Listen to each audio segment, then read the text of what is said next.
Now on to one of our other big stories. The king of pop has died. Michael Jackson, the pop music and dance innovator, passed away yesterday. Jackson appeared to have suffered from cardiac arrest. He was 50 years old. Michael Jackson's memorial service was watched by millions of people worldwide. But have you ever questioned how real this service really was? Today, we are uncovering the biggest secrets behind Michael Jackson's death. The strange oddities, messages, and overlooked details from the memorial service suggest that this entire event might have been part of a faked death operation. Are you ready?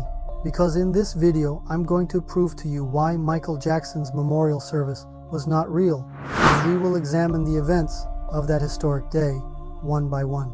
You'll start to realize that everything you've heard about the memorial is actually just a part of a bigger plan behind the scenes. Before we begin, don't forget to like the video and leave your thoughts about the topic in the comments section at the end of the video.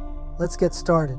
On June 25, 2009, Jackson's fans were met with great sorrow. Michael Jackson had woken up dead. Yes, you heard it right. He had woken up dead. Hello, Harry. How are you? It is a very sad day for me here. I am heartbroken. What was it like to be? And arrived, and we couldn't even talk. We just hugged. We stood there. We cried, and I am heartbroken. I have warned that one day Michael Jackson would wake up dead, and that I would not be silent. On June 27, 2009, Michael's mother, Catherine, was seen shopping for camping supplies at Target the day after her son's death. After many events, the date was July 7, 2009. The King of Pop's Memorial Day would take place. The ceremony was broadcast live worldwide. Generally, the footage was shown in 37 theaters across various US cities, as well as in Barcelona, Berlin, Brussels, Bucharest, Gothenburg, Lisbon, London, Madrid, Malmo, Oslo, Paris, Milan, Seville, Stockholm, and Tallinn. Additionally, the ceremony was broadcast live in Federation Square in Melbourne, Australia, starting at around 3 a.m. According to Nielsen ratings, 31.1 million Americans watched the ceremony live. In comparison, 35.1 million Americans watched Ronald Reagan's funeral in 2004, and 33.1 million Americans watched Princess Diana's funeral in 1997. The memorial became one of the most viewed videos on the internet. CNN reported 9.7 million viewers, Ustream highlighted 4.6 million, and Justin TV recorded 3 million viewers. So unofficial results included maybe everyone around the world was watching the biggest show live. But no one realized it, except for the elephant. 7 elephants were walking in front of the Staples Center, where Michael Jackson's memorial was held. Do you know what was written on them? The greatest show on earth. The elephants were there to send the message that the world's greatest show was happening. But were the elephants the only ones sending this message? Get ready. The ceremony is about to begin. Michael Jackson's son, Prince Jackson, was 12 years old during Michael Jackson's memorial service on July 7, 2009. At an age where a child would be deeply saddened by the loss of a parent, and in a highly emotional setting. Despite this, Prince appeared relaxed and happy rather than crying. We even saw him popping gum at his father's memorial.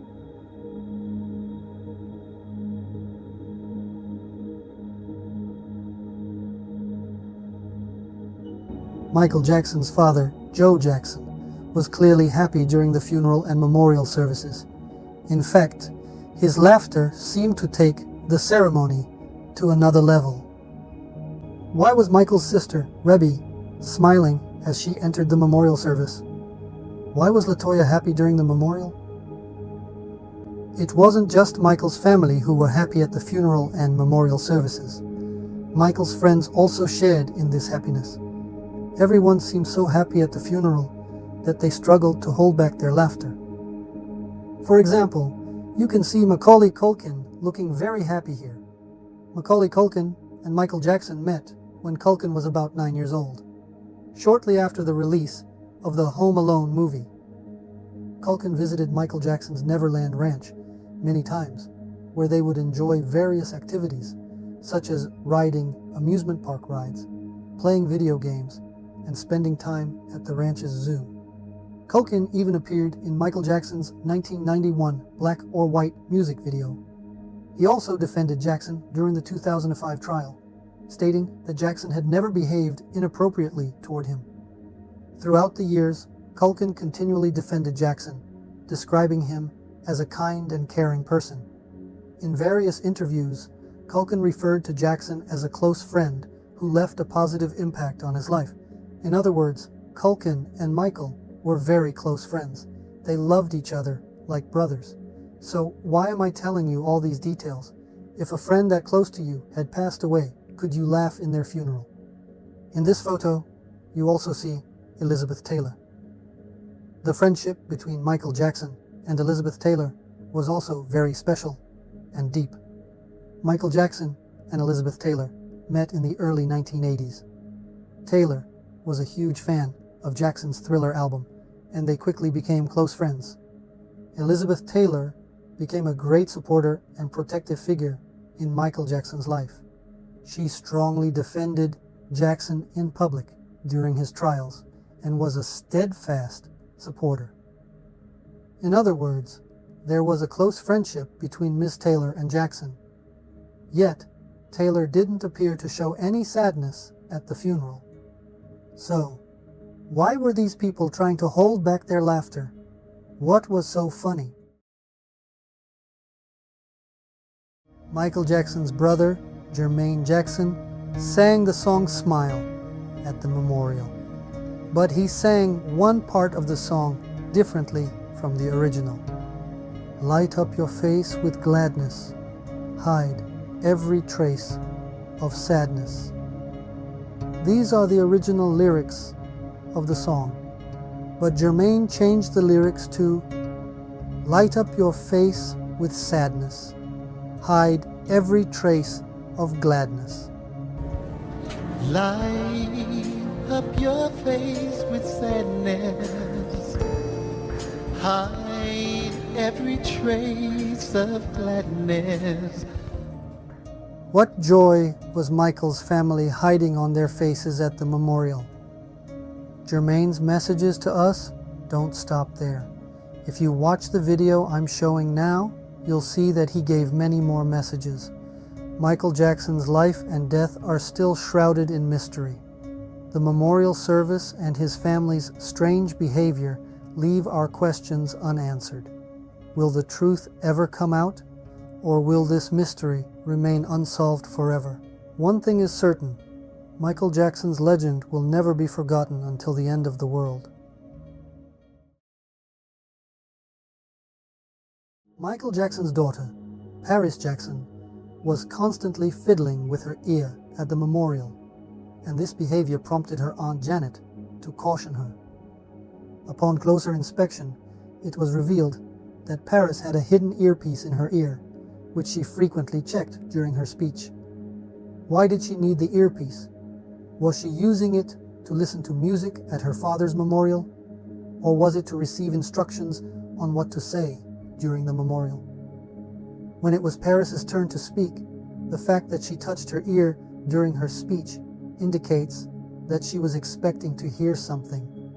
It was also rumored that Michael's children had taken acting lessons just 2 months before the memorial service.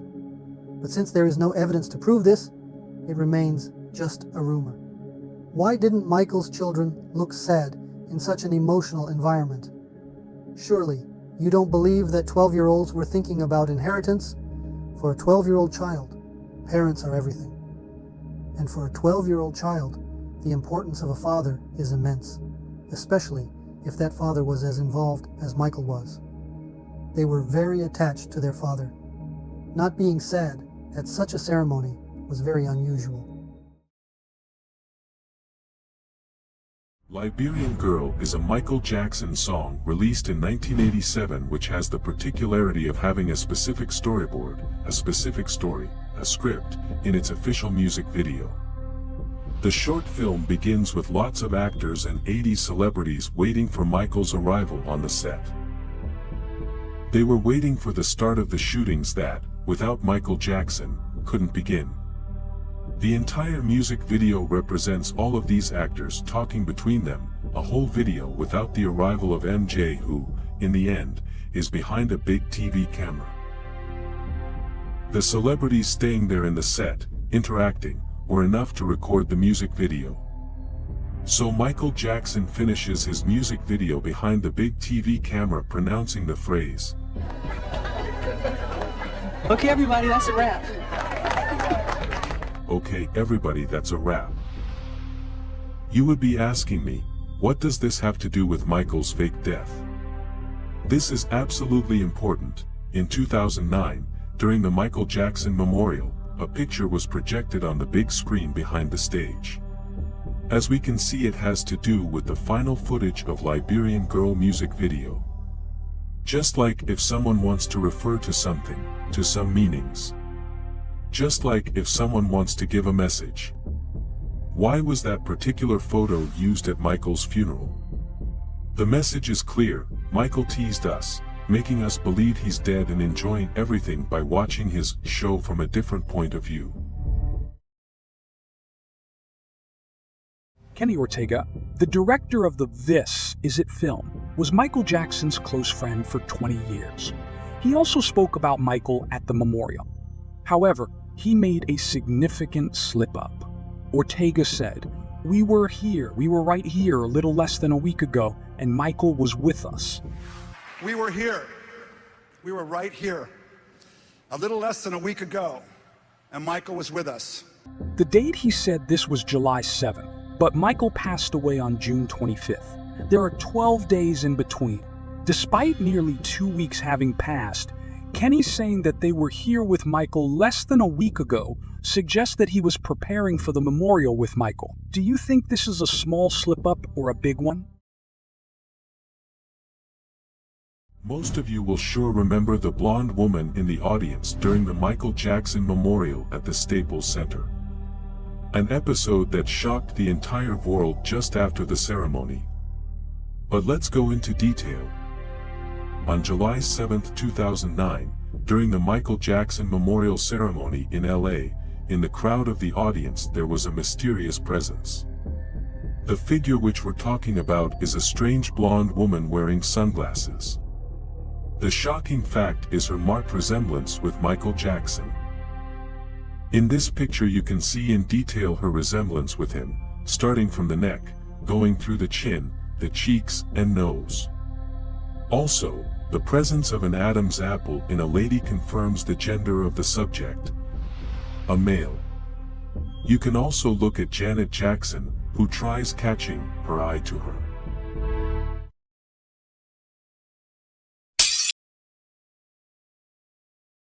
Some locations offer visitors historical and cultural experiences that make them feel like they are traveling through time. For example, the Panometer Leipzig in Germany hosts massive panoramic scenes, created by Yadigar Assisi. In Turkey, there is the Panorama 1453 History Museum in Istanbul. In Europe, such fake environments were particularly popular in the late 19th and early 20th centuries. During this period, panorama and diorama exhibitions were presented to the public in temporary or permanent structures in major cities. Today, similar museums and exhibitions can still be found, especially in countries like France, Germany, England, and the Netherlands. These structures offer a 360-degree view, allowing viewers to experience the reenactment of historical or cultural events. Have you ever examined the environment where Michael Jackson's funeral was held? Many people argue that the background was fake. So, if this is true, why would Michael Jackson's funeral be staged in a fake environment, like a panorama or diorama? A figure as globally recognized as Michael Jackson would draw enormous media attention and public participation at his funeral. If a fake death was planned, staging the funeral in a fake environment could divert media and public attention elsewhere, helping to conceal the real events. Such an arrangement could make the fake death scenario more convincing. If a fake funeral was held in a controlled and closed environment, all the details could be arranged exactly as the planners wanted. For instance, what the attendees, media members, and even family members would see where they would look and how they would react could be pre-planned. This would help prevent possible mistakes or unwanted leaks. If the funeral was staged in a fake environment as part of a fake death, it could have been to lay the groundwork for a potential comeback in the future. Michael Jackson's return after faking his death could create a massive sensation and further solidify his legendary status. Perhaps the biggest reason for holding the funeral in a studio environment was Jackson's desire to design his fake death like a grand movie. After all, the funeral was decorated with images from the Liberian Girl music video, in which Jackson smiles from behind the camera. So, Michael might have wanted to show his fans that he is still alive, that he is directing a big movie, and that he is the director.